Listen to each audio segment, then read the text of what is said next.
Sistemas constructivos de losas de entrepiso macizas en concreto reforzado. Las losas de entrepiso se consideran como uno de los elementos más delicados en la construcción de una vivienda, ya que una colocación incorrecta de la serie de refuerzo puede llevar al colapso sin necesidad de que se presente un sismo. El presente trabajo nos indica los pasos, procedimientos, normas que deben realizar en el proceso constructivo de una losa de entrepiso maciza en concreto reforzado. Además, vincula la parte investigativa de los conceptos que abarcan este elemento estructural y con ello fortalece el aprendizaje académico en esta área laboral. Las losas o placas de entrepiso son elementos rígidos que separan un piso de otro, construidos monolíticamente y en forma de vigas sucesivas apoyadas sobre los muros estructurales. Las losas o placas de entrepiso cumplen las siguientes funciones. Primero, la función arquitectónica. Se encarga de separar unos espacios verticales formando los diferentes pisos de una construcción. Para que esta función se cumpla de una manera adecuada, la losa debe garantizar el aislamiento del ruido, el calor y de visión directa, es decir, que no deje ver las cosas de un lado a otro. Función estructural. Las losas o placas deben ser capaces de sostener las cargas de servicio como el mobiliario y las personas, y lo mismo que su propio peso y el de los acabados como piso y rebocas. Además, forman un diafragma rígido intermedio para atender la función sísmica del conjunto. Las losas o placas de entrepiso se pueden clasificar de la siguiente manera, según la dirección de carga, en losas unidireccionales y en losas bidireccionales. También se pueden clasificar según el tipo de material estructural. En este caso, hablaremos de las losas o placas en concreto reforzadas, que son las más comunes que se construyen y utilizan como refuerzo barras de acero corrugado o mallas metálicas de acero. De igual manera, se pueden clasificar losas o placas según lo vaciado en el sitio. En este caso, trataremos las losas macizas, que son las fundidas o vaciadas sin ningún tipo de aligerante. Se usan con espesores hasta de 15 centímetros generalmente. Generalmente utilizan doble malla de acero, una en la parte inferior y otra en la parte superior. Consideraciones de diseño de una losa maciza. Son elementos de concreto reforzados sometidos primordialmente a flexión. Su resistencia cortante es suministrada en su totalidad por el concreto. Dado que las losas están sometidas primordialmente a flexión, el concreto debe trabajar expresamente a compresión, despreciando cualquier aporte que éste pueda realizar para soportar los esfuerzos de tracción, siendo estos soportados en su totalidad por el refuerzo. Dado que las losas poseen un mayor volumen y área superficial que las vigas, presentarán retracción del concreto debido al proceso de fraguado. Con el fin de evitar una fisuración excesiva, se debe suministrar un refuerzo adicional al suministrado por flexión, con el fin de soportar las tensiones diagonales. Son elementos no estructurales. Su fisuración o falla no compromete la integridad de la estructura. No obstante, se debe controlar su rigidez, con el fin de evitar deflexiones excesivas o problemas inerciales, vibraciones. Con el fin de evitar las concentraciones de esfuerzos a lo largo de la losa, se deben limitar los vacíos presentes en la extensión de la losa. Dada la extensión de la losa de entrepiso, no se puede garantizar el confinamiento de estribos al concreto, por lo que al cortante será un factor restrictivo para el espesor mínimo que debe poseer la losa. El refuerzo y espaciamiento del mismo en la losa de entrepiso no solo deberá diseñarse para suplir la demanda por flexión, sino para garantizar un adecuado proceso constructivo. Las solicitaciones impuestas a la losa de entrepiso no solo obedecerán a las cargas de servicio, las condiciones de apoyo de la placa modificarán las distribuciones del momento en la totalidad de la losa. El espesor de la losa es importante para darle rigidez y a la vez que no se presenten deflexiones que hagan que la losa se encharque si es de terraza o que se presenten llenos en el proceso de embaldosar. Para calcular el espesor, lo primero que tenemos que hacer es determinar si la losa es simplemente apoyada o continua o trabaja en voladizo. Después de determinar esto, tomamos la luz que va a tener la losa y la dividimos por el factor según el tipo de losa. Por ejemplo, si es un voladizo, tomamos la luz del voladizo y la dividimos por 8 cuando es mermada y si es maciza, la luz la dividimos por 10.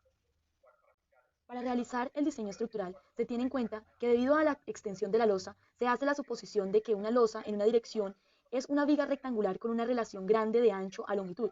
Normalmente se asume una franja de 1 metro. Dentro de la NSR 10 título E se encuentran algunas recomendaciones técnicas para la construcción de una losa de entrepiso sismo resistente. Las recomendaciones dadas en este capítulo son estrictamente para casas de 1 y 2 niveles, o sea, del grupo 1. Dentro de las etapas del proceso constructivo de una losa de entrepiso maciza en concreto reforzado, encontramos, primero, la viabilidad de la implementación de este elemento constructivo. Para mirar la viabilidad se tendrá en cuenta las ventajas y desventajas que ofrece las losas de entrepiso. En la segunda etapa encontramos el diseño arquitectónico. Las losas macizas de entrepiso de concreto reforzado arquitectónicamente están construidas de forma rectangular y cuadrada. En el tercer paso ya encontramos el diseño estructural tipo. Se presentará la estructuración, análisis y dimensionamiento por medio de un ejercicio de una losa de concreto reforzado en una dirección. En cuanto al presupuesto para la construcción de este tipo de losas, se considera que presenta un costo más alto que las demás por sus características estructurales, pues está compuesta en su totalidad de concreto y acero. Acá presentamos un ejemplo del costo evaluado en el programa CIP Ingenieros S.A. El programa nos permite colocar los datos de la losa del concreto acero y con ello evalúa los costos promedios que se tendrán. Para el caso de una losa promedio, el valor aproximado fue de 141.000 pesos por metro cuadrado. De igual manera, el programa nos proporciona el pliego de condiciones bajo los parámetros de construcción de esta losa.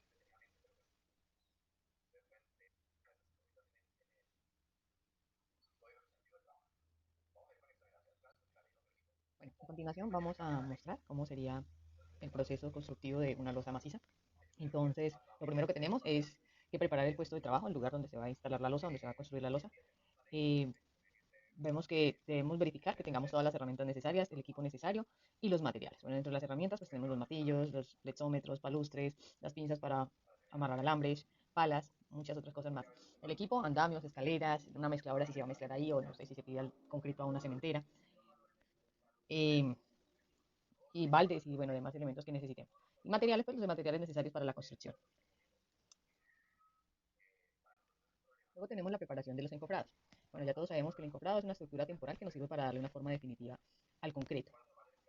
Entonces, debemos saber unas condiciones generales que deben tener los encofrados para que estos sean aptos para ser usados. Entonces, bueno, los encofrados normalmente presentan un desgaste, entonces así que cuando se usen estos deben ser limpiados y mantenidos de manera adecuada para que no sufran tantos desgastes y que el desgaste no se note cuando se vayan a utilizar. Se deben evitar que se oxiden, se debe almacenar en lugares cubiertos y secos precisamente para evitar que se oxiden. Se deben reparar los componentes que se vayan dañando, entonces se deben reparar oportunamente para poderlos usar en una nueva construcción y controlar el uso de un martillo metálico durante el vaciado porque pues este puede generar problemas en los encofrados y dañarlos. Bueno, otra parte del proceso de construcción es armar el encofrado. Pues lo primero que tenemos que hacer es interpretar los planos para saber lo que necesitamos armar para construir la placa. Luego debemos colocar los elementos bases como los tablones en el piso, bueno, lo que necesitemos para adecuar bien el encofrado y verificar las medidas. Posteriormente procedemos a armar el grupo de tacos. Se arman unos tacos que se soportan por medio de riostras que se separan a una distancia equivalente al largo de las teleras. Luego se levantan colocándolas a plomo. Luego de esto verificamos la nivelación del encofrado. Una vez colocadas las riostras, se nivelan los tacos y se aseguran las abrazaderas y los pasadores y las cuñas que se hayan colocado para mantener el encofrado bien firme. Y luego procedemos a la instalación de los moldes, que son las teleras, y se amarran. Una vez hecho esto, se colocan las tapas o testeros en el perímetro de la losa. Una vez tengamos armado el encofrado, pasamos a la colocación del refuerzo. Entonces debemos verificar e interpretar el plano estructural. En este se nos muestra la forma correcta de ubicar el acero en vigas, nervios y el acero de temperatura. Luego pasamos a cortar y figurar el acero. Se cortan las barras de acuerdo a las longitudes que se nos indicó en el plano. Posteriormente, se coloca el acero en forma de parrilla en las dos direcciones, sobre unas bases o paneles de unos 2,5 centímetros de gruesos para formar un recubrimiento. Luego de esto, ya teniendo la parrilla lista sobre el encofrado, se procede a la instalación de los ductos eléctricos y de los ductos o bueno, las tuberías para desagües.